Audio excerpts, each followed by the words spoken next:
Well, hi there. I am Andrew Watkins, and if you're listening to this while juggling 3 patient calls, checking in a couple patients, taking a payment, selling skincare, and trying to catch your doctor in between procedures, you might be working in an aesthetic practice.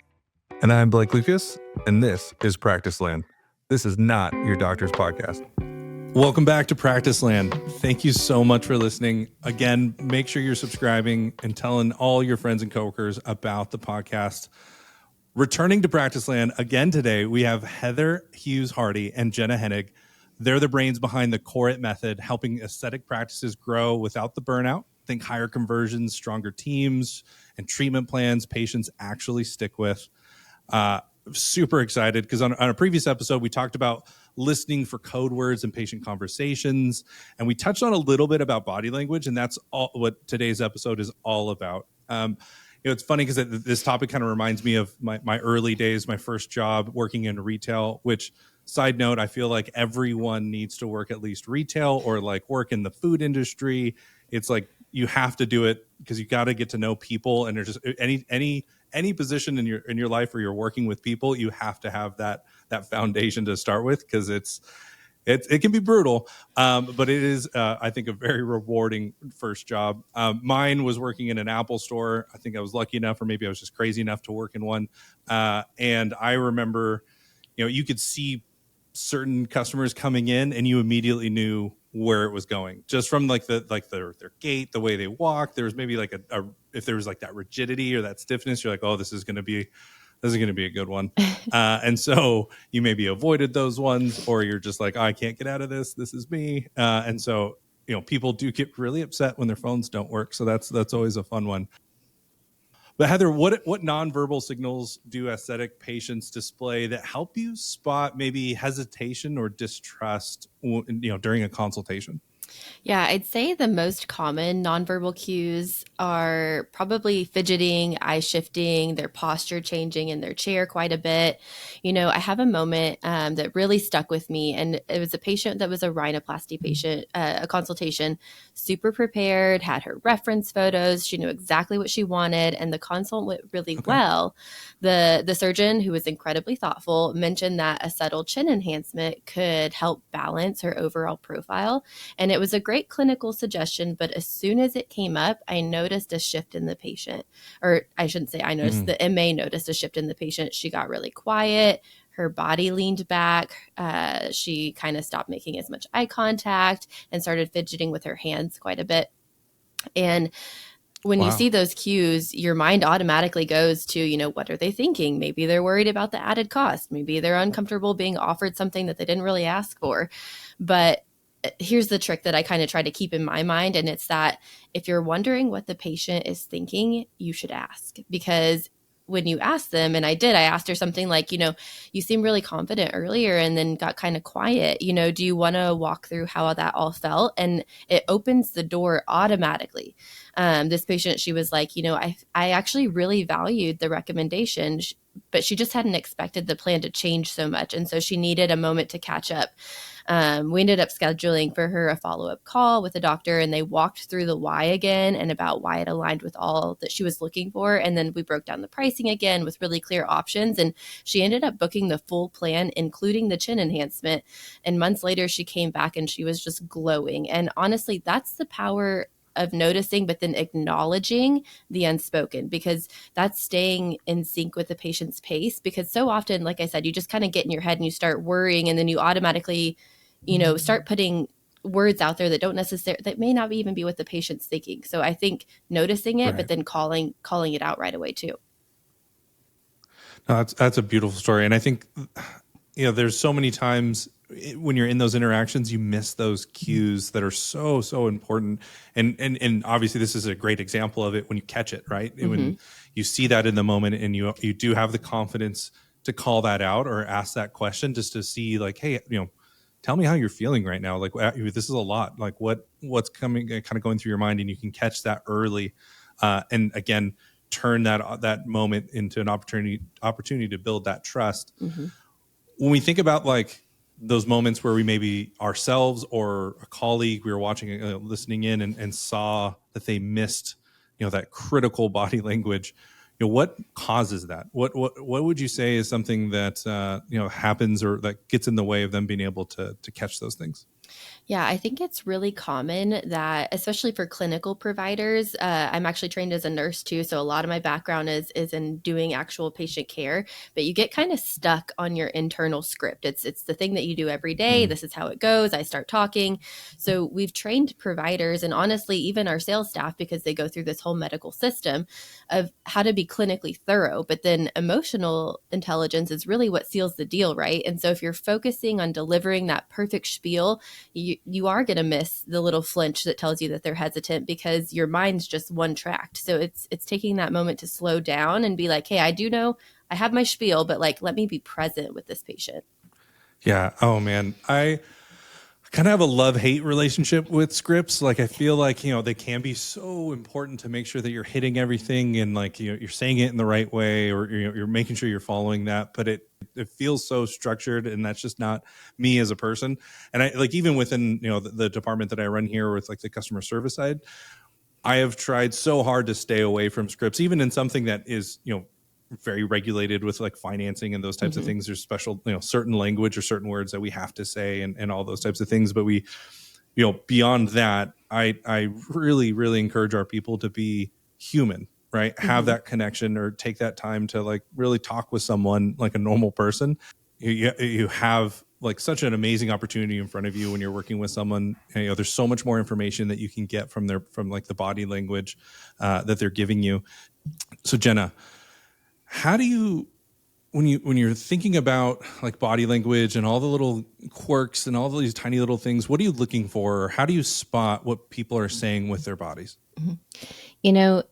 It sounds simple, but it's an incredibly complicated thing. Like, even having studied it, you really, really have to be paying attention to see these are very, very subtle changes. And so the way that I kind of try to think about it in my mind is, are they guarding or are they relaxed, essentially? Because if somebody is, when I say guarding, I mean, are they protecting their torso is kind of what we'll usually see. So it's going to be crossed arms.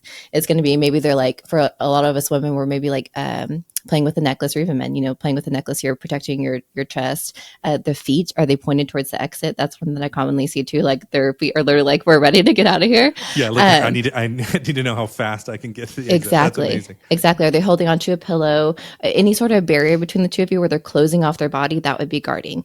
And then versus if you're looking at somebody and they just have a relaxed posture, maybe they're leaning back in the chair, maybe they're leaning towards you, but they're not really, closing off their abdomen. They just look very relaxed, and you can kind of tell when things are going well. But paying attention, are they kind of blocking off themselves to you? And if so, that's a good opportunity to kind of slow down your pace, because I think a lot of times we get so excited. We're like, oh yeah, you tell me what you need. I'm going to tell you exactly what I can do for you. I'm going to explain it all. And we can just get into this spiel like y'all are saying. And the patient's like, oh my God, you are overwhelming me. And so just using that like radio host voice and slowing down, and then really letting the patient talk the most, because the thing is, they want to tell you how they feel. They want you to understand. They want to know that you can help them, but they don't want you to be doing all the talking, and they don't feel like they can actually tell you what's going on. Wow. Yeah. I think it is really difficult to, I know from my personal experience, to be able to like active listen, like understand and comprehend everything that they're trying to say. And there's so much going on. And I'm thinking about, okay, well, how does this fit with what I'm about to talk to them about? And how do I make sure I provide that value and all those types of things? You're doing all that. And at the same time, you're like, where are their feet pointing? Yeah. Yeah, exactly. Like how difficult, to do that in actual practice. But let's say, okay, I've got it down and I'm starting to catch those cues, those nonverbals. What if, what's next? Like, what if I'm getting kind of like that negative response? What do I do? What I find to be super helpful, which I think a lot of us are afraid to do, is just kind of call it out. And so when I notice that maybe things were going well and the patient starts to kind of draw back, or maybe I never really am breaking through, I'll just kind of take a pause and say, I'm noticing a little bit of hesitation. Tell me, how does what we've discussed so far sound to you? Do you feel like we're on the track to get to your goals? Do you feel like what we've discussed makes you confident that I'm the provider to get you to that lifted, rejuvenated, whatever words they use, mirroring back to them, appearance that you're going for? And that gives them the safety to be like, you know what, like, this just really isn't, I was really hoping for something quicker. It allows them to voice whatever that concern is, because otherwise they're just going to kind of sit there because there's a reason why they're withdrawing, and they may not feel comfortable if they don't trust you yet to actually say that, even if at the end you're like, okay, you ready to book, which I hate saying that anyways. They're going to be like, okay, let me get back to you. But you're never really finding out what that hesitation is. So just asking goes a long way. Yeah. Be bold. Get out there and just ask them. Yeah, I love that.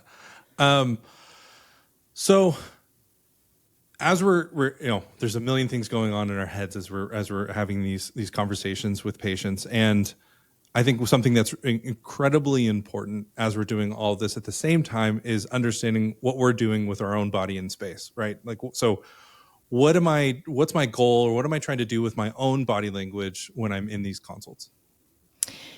The most important thing is not creating any barriers or blocking behaviors between you and the patient. You want to tell them, I am trustworthy, you are safe, and I am open. And so that's one of the things that Heather and I always talk about is right when you walk in, something as simple as giving them like a hand up and showing them that your hand is empty and you're like, hi, that is a signal that you have nothing in your hands to harm them with, which is like a subconscious thing that goes a long way, which is kind of funny to think about. Yeah. Vanessa Van Edwards. Yeah. Has a ton of really, really cool books on this and a lot of really great podcasts just about that simple gesture and other things you can do. But yeah, just giving a simple wave, open palm, and then keeping your hands visible throughout the entire consultation. And most importantly, slightly mirroring back gestures that they're using. So if they're leaning forward, you can kind of lean forward a little bit. If there's somebody who tilts their head, you can do the same thing, not to where you feel like you're like literally mimicking everything. But you want to kind of make them feel like you're on the same level and that you do get them. And those subtle sort of mirroring efforts really go a long way to be like, okay, you understand me, you're like me. And that just really builds the rapport. So that way that openness is really reciprocated. And then that way too, you can kind of notice if you're paying attention to what they're doing, so you can slightly mirror it. You also notice if they start to kind of retract a little bit. Okay. Like literally, like I'm like, okay, I need to put my yeah. Hi. I'm starting to practice this myself. Okay. Like I gotta keep my hands open. I'm thinking about all the things that I do. Like I don't even notice, it's become second nature. You're just like, my hands are down and they're behind a desk. I'm like, no, I gotta get them up. Like, so there's so many little tweaks that can help make that whole experience more comfortable for your patient, which I think ultimately is a goal of everyone. Totally. Or even just like a lot of us go in there, we just start charting and like we get our iPad in front of us and we just sit there and the patient's talking. You're just looking down, not even at them, and you're charting the whole time. And you feel like you need to, but really if you're actively listening, you will remember the most important parts. And so just removing that barrier of the iPad or the chart or whatever it is goes a really long way. When we end with these things, I always love to come back to like an actionable thing that we can take away. I think it provides a ton of value to our listeners to say, okay, I can do that. What is, from our conversation about this, what's one thing that you would want our listeners to take away with them as like, okay, I'm going to do this literally in my next consult in the next like 5 minutes? Truthfully, your energy does set the tone. Just like Jenna's saying, you're walking into the room, you're having, no guarding. And so just slowing down and making space for your patients, that can shift the entire consult, not only in their favor, but in yours as well. For me, it would be being adaptable. I think that's one of the most important things as providers or any sort of service industry individual.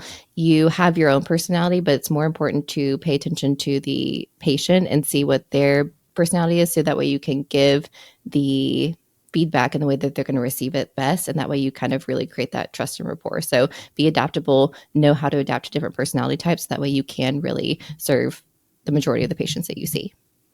This is great. Fantastic. There's so much here that we can take away. I think we could talk about this for hours. I love the intricacies, all the little tiny details that can really change an interaction. Jenna, Heather, thank you again for taking the time out of your day to come on to Practice Land. We love having you here. Where can we follow you online if we want to kind of see what you're up to? I'm online at Austin Beauty Boss and also on LinkedIn at Jenna Hennig. Yeah, you can find me everywhere, LinkedIn, Instagram at Heather Hughes Hardy. And if you're interested in these social behavioral psychology hacks, feel free to DM Jenna. She has like a whole library of books that she can send you some references to. It's super awesome. My favorite Amazing. subject. Thank you so much. Got a question you want our team to answer? Send us a message at Practice Land Podcast. Thank you, listeners, again for joining us on this beautiful day in Practice Land. Stay fabulous, and we'll see you next time. Bye-bye. Got a wild customer service story or a sticky patient situation? Send us a message or voicemail. If your tale makes it into our She Did What segment, we'll send a thank you gift you'll actually love. Promise, no cheap swag here. Are you one of us? Subscribe for new episode notifications and more at practicelandpodcast.com. New episodes drop weekly on YouTube and everywhere you can listen to podcasts.